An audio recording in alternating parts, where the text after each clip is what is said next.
Hey everybody, it's 815 Sports Podcast. Me and Jake have been on a bit of a hiatus, been busy with some stuff. But in today's episode, we're going to start gearing towards the NFL, talk a little bit about our top quarterbacks 25 and under, and then also who we would want leading our franchise for the next 10 years or more. So start it off, we're doing our top five quarterbacks 25 and under.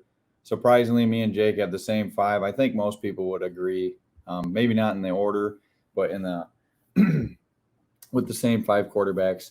So myself and Jake, we have Joe Burrow, Justin Herbert, Lamar, Kyler, and Jalen all in that order. Jake, you want to get going a little bit? Yeah, you can't go wrong with any of them, I guess, right? They're all pretty good. Joe Burrow last year had an amazing year. I mean, you just got to think he's going to continue that. I mean, Herbert, you could argue he throws it just as good as Burrow, if not better. Bigger stature too. You could probably maybe say he's a better thrower of the football, but I mean, that's not always going to win you games. And then Lamar at 3, Kyler 4, and Jalen 5. Those guys are all kind of like, what's the word? Like in the back, like can do kind of anything. They can throw, but they can also move. Yeah. Agile. Some of them more agile than others. Especially Lamar. Yeah. You'd have to put in that category, I'd say you put Lamar at 1. Yeah. And just running ability, I'd put Lamar. Kyler when he can, but lately it's been more Jalen, so somewhere in there. And of these five quarterbacks, only 3 of them made the playoffs last year. Obviously, Joe Burrow, Kyler did, and Jalen. But Lamar was hurt here and there pretty much throughout the year last year, so we didn't get to see him all year. But it looks like Herbert's going to be the guy going forward. Yeah. Just dominating the NFL. I think the NFL's in good hands for young quarterbacks. There's tons of them. I mean, and even with Mahomes and Allen, I mean, those guys are only 26, so they're not going anywhere anytime soon. Mm-hmm. And you still got some of your old goats that are running around. And Brady might play till he's 50. Who knows? I mean, how long did Favre play till? Into his I would say his into his early 40s. Yeah. I think I don't know, he didn't play as long as Brady. But obviously Burrow lost last year in the Super Bowl, which had he had a good offensive line, which he doesn't. He got sacked like 51 times last year. He probably would have completed that throw to Chase, who was wide open on that. Yeah. I think it was a 4th down play. And he's got a great receiving core, and he's always had that toughness and that it factor. And he's I mean, everybody's seen how cool he is and calm, collected. I kind of like it. I wish he was on my team, but we got Rodgers. But Tua doesn't make the cut yet. Yeah. I don't know if Tua will. Well, I don't think Tua will ever make this cut. He's got a very good NFL record as a rookie, for being not in the league that long. But he doesn't make the cut yet. He's got to do more. Yeah. And I think we're going to be able to see it this year. So maybe he does make a bigger jump. I mean, it wouldn't be out of the ordinary because of the weapons he's going to have. And he might not have to put up that many points because the defense is really good. So we'll see. Mm-hmm. Maybe he makes a jump, and who knows? You think if he leaped in here, he'd be at like 5. Yeah, I don't ever think he's going to be Burrow or Herbert status. But, I mean, you don't have to be to win. No, you don't have to be. But you got to have a lot of things go right. And maybe he does. I mean, who knows? I mean, he came from Alabama. Eventually, one of those quarterbacks from Alabama are going to become a stud in the NFL. I know it doesn't always pan out like that. But either him or Mac Jones, someone's going to start slinging it, I think. Or Bryce Young. Yeah. When he comes out. But, I mean, all these guys have had great years. And a lot of people would probably argue and have Lamar at 1 or in front of those 2 guys because of his MVP season and stuff. But Burrow already led his team to a Super Bowl, and I think Lamar's only won 1 playoff game. I maybe put Lamar above Herbert, but he's not above Burrow. Yeah. There's just no way. Yeah. Burrow is – no. And I think if Kyler didn't have a complete and utter failure last year in the playoffs against the Rams, I mean, he could be higher up the list. But he's got a lot to prove. I mean, the guys ahead of him have already proved that they're going to play, and they're going to play at a high level all the time. So – and a little bit, I mean, Jalen, he's got a lot more going for him this year with hopefully the team's healthy. He's got Dallas Goedert, Devontae Smith, and A.J. Brown now. Got some weapons So too. he's going to have to prove it because last year he had one of the lowest QBRs in the league. I think his quarterback rating was under 50, and his completion percentage wasn't even 60% yet. So he's got a lot to improve on, but he's a dual threat quarterback, but that doesn't last forever. No. And at some point, you got to start slinging it. So yeah, and I don't know. I don't think Mac Jones makes the cut either yet. no, I don't even think Mac Jones did that good last year. I just think everybody was hyping him up. I mean, that one game they ran the ball like 50 times, passed twice, I think. I just think since he's a New England Patriot that everyone thinks he's going to be the next Tom Brady, or they want him to be, and it's just not. It's never going to happen. They're never going to have that dominance again that they had with Brady. So no, they just need to get over that quick. Yeah, and Belichick's coming towards the end of his coaching career. I mean, he's almost 70 years old, and yeah, Father Time is undefeated. So yeah. Speaking about time, Jake, who do you want leading your Miami Dolphins for the next decade? Joe Burrow. No right question. Now, no. Maybe Patrick Mahomes, Josh Allen, but Joe Burrow at number one. I don't even think there's a. Josh Allen's a very close second. Then Patrick Mahomes. I got Josh Allen leading the way for me. Yeah, he's very good. I mean, there's not much there's really nothing that either of them can't do. No. I would say that Allen probably can throw the ball farther and quicker. That probably doesn't matter that much. But, yeah, I don't know who else besides those two. Mahomes, probably 2 years ago, he asked me this question. I would have said Mahomes. But I think we're going to find out how good Yeah. Mahomes is without a lot of his weapons. I mean, he's going to still have some weapons there, but he's losing his number one. Yeah. And but he's still going to be good. He can sling that ball down the field. He can get out and escape and run, and that's not going to change. I mean, just because of who he's throwing to, but I mean, for your Miami Dolphins, now you want Burrow back there leading the way. You guys have to build an offensive line. Well, they never know how to build an offensive line. Tannehill is the most sacked quarterback for 7 years. But and Burrow's career might get shortened if he keeps getting hit the way he gets hit. Yeah. Because that line's terrible in Cincinnati. It's terrible. That's the case for pretty much a lot of quarterbacks. You have to get rid of the ball fast. And when you get rid of the ball fast, you have to have playmakers that can make plays. And that's normally your teams that win, like with Mahomes and Tyreek Hill. You don't have to sit back in the pocket that long to get it to Tyreek Hill because he's already down the field so far. And with Kelsey, who can catch anything thrown in his direction. Yeah. I think going forward, if you put Allen on my Green Bay Packers for the next decade, I think they'd win at least 3 Super Bowls. I mean, the defense right now is ranked number 1 in the NFL based on some studies or whatever rankings they use.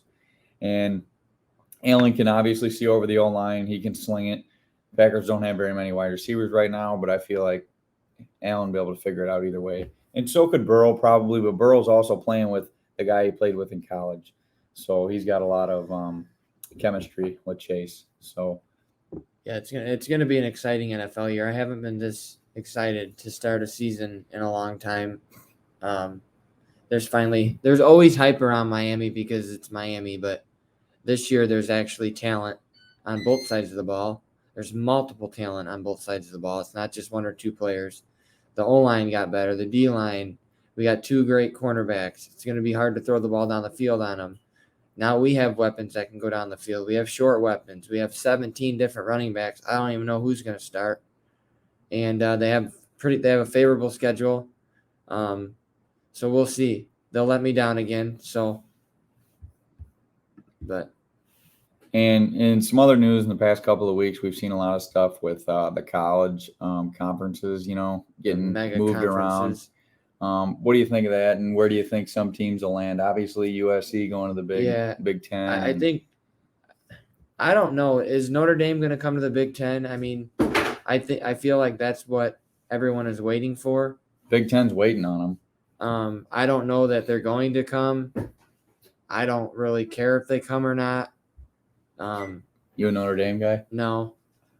So that I've heard Duke, maybe North Carolina, but then the whole ACC is gone. Like I don't even understand why this is all happening. I just wish everything could stay the same. I don't get it. Money, but well, if they expanded the playoff, I think that this may not be a problem. But I think that with the playoff, it's becoming a problem, and you're just going to have two major conferences, the SEC and the Big Ten. yeah, And I just think it's going to ruin. It ain't going to ruin it for me because I'm an Oklahoma fan. But if you like a small school, it's going to ruin it. They're going to be done. Unless you start paying, you better start paying people money to get them in there. So. But how are you going to outbid an SEC or a Big Ten school? You're not. You're not going to outbid them. So it's either you're a blue blood or you're not, or you got a great coaching staff and you got players that are willing to do it anyways because all the big time recruits are going to be going to the SEC and the Big Ten. Yeah, I'm just not really a fan of this. Geographically, it makes absolutely zero sense why USC and UCLA are in the Big Ten. I don't know. Who the hell wants to watch a 9-10 game on a Saturday night? Like, I don't know. Sometimes those games don't get over till that. I like waking up at 11 o'clock and watching Illinois every Saturday. I don't want to wait till 9. That's one more game on Illinois' schedule. They're probably going to get demolished playing against Caleb Williams USC, and USC this year. Maybe not UCLA, but USC. Yeah. USC coming to the Big Ten should wake a lot of people up. In basketball, neither one of these schools are going to come to the Big Ten and dominate, but in football, USC could potentially come and be right up there with Ohio State and the Michigans and who else? Michigan State. Penn State, Iowa. Penn State, you're going to see Penn State, and maybe not Penn State, but I've watched Iowa. They could fall down. But these teams think that they're going to come into the Big Ten, but they're coming into the Big Ten and they're playing in environments where there's 75,000 plus at every game. It's not like the Pac-12 where you're going you're going to play Washington or Arizona State and there's 15,000 people there. You're coming all the way across the United States to play people. You're not going to be able to hear yourself think. It could be raining. It could be 100 degrees. It's not going to be easy. The Big Ten's no joke for football. Yeah. And in basketball, I think it's the best conference in it'll be even the better country after for basketball. This. Yeah. Yeah, you had UCLA, how good they've been. The Big Ten's the best conference in basketball, and there ain't even no questions asked about it. Yeah. But for football, I would still take the SEC over the Big Ten. Yeah. After everything's said and done with Oklahoma and Texas going to the SEC. So. Yeah, you could make that case for sure over time, but How bad do you think the Big Ten just becomes seriously top heavy? Because say what you want about Lincoln Riley. I don't like him, obviously reasons, but he recruits well. And Ohio State and USC, I don't see any reason why they shouldn't be 1 and 2 each year. Michigan slightly behind, but I watched Iowa and Penn State last year, and there were times that's Big Ten football. I just don't know. So anybody that watches Big Ten football know that it's ugly. It's never pretty, unless you're an Ohio State fan. It's grind out 14-13. Occasionally you get a high-scoring game, but a lot of times Big Ten football is grinded out, running the ball down your throat like Wisconsin does every game. And it wins in the Big Ten. It doesn't always win outside of the Big Ten, but I think a lot of Big Ten fans just care so much about the Big Ten that winning the Big Ten or doing good in the Big Ten means a lot to them. So, and that, I know it does to me.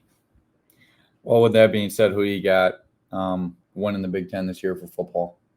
Well, it's got to be Ohio State until someone takes the crown. Yeah, they got same quarterback coming back next year. I see that happening for them. As far as upsets happen, so yeah. As far as the SEC, if I had to put money on it, I'd put it on Alabama and probably Georgia coming in second. Yeah, see, it's just so old. It's so old, but it's going to happen until Nick Saban retires. I love college football, but college basketball is just on a different level of love for me because you don't know who's going to win. You have your blue bloods, but they don't win every year. Yeah. I'd rather watch college football, though, every day of the week than basketball. Unless we're talking March Madness, that's different. Yeah. But if I wake up on a Saturday, I'd rather watch college football. I watch college football. I watch Illinois football. I know I know what getting up and watching football, like that takes dedication to watch that program. And I watch every game, and I go to a lot of football games down there. So I love college football. It's amazing. It's great. When Illinois pulls off upsets, I go absolutely crazy. I think Illinois could go 8-4. So I think 7-5 is a very reasonable record for them. 8-4. If they spring an upset, they have an easier Big Ten schedule than years past. It's going to depend on what they do in their what's the games called before the actual conference. Yeah, their non-conference schedule is going to be what gets you them. normally have to win all those games. Yeah. I mean, unless you're playing somebody serious, you got to win all those games. So, does Alabama play? Is Alabama and Texas play early this year? I think in a big game. But I think Alabama won't have a problem. I think Miami plays somebody big too right away. I'd have to look at that schedule. I think it's Miami and or maybe that's the following year. Miami's been getting a lot of recruits. But yeah, watch out for them this year. You heard it here first. And they got a really good quarterback. Was it at 20? Tyler Van Dyke. They could be a top 10 team all year. Is that next year's class? What? The quarterback Miami just got is at the 23 class? Yeah, but they have Tyler Van Dyke this year is going to be a stud. Miami could – I don't know that they'll be top – they're going to be top 25. By the end of the year, they could be top 10 because they play in the ACC, and it's kind of rough. It's kind of a fairly different they could dominate that. They could. And it's not like Clemson. Clemson's been kind of trending downwards and lately. Clemson is going to be it, and it could be the year for them to come out of the ACC. And who knows? Maybe they got one loss. Maybe they're undefeated with that schedule because it ain't hard at all. We did go to one Miami game when we were younger, and that was a fun time. Yeah, back when they had Duke County, that was a lot of fun. But I've seen a lot of people talking trash about Arch Manning and stuff, and if his last name wasn't Manning, that he'd be a 3-star recruit. I don't know. I don't do recruiting or nothing. That may or may not be true. Some guys, I mean, you never know how it's going to shake out, but he's going to have a lot of expectations. You knew he was going to get looks at from everybody, and just because of his last name, but that doesn't take away anything from what he had to do to get there. He still had to practice and go to all the games and do all that and live up to, the expectations of his his uncles and his, just his family. But well, we'll see. I don't think he's going to play over Quinn Ewers there at Texas for a few years because that kid's really good, and he was the number one quarterback. He literally came from Texas. That's where he played high school football. So that's probably be a while before Arch gets on. So we'll see. Anything you want to add here, Jake? I'm good. Fins up. All right. Everybody make sure to like and subscribe. Leave any comments below. And everybody have a good rest of your week.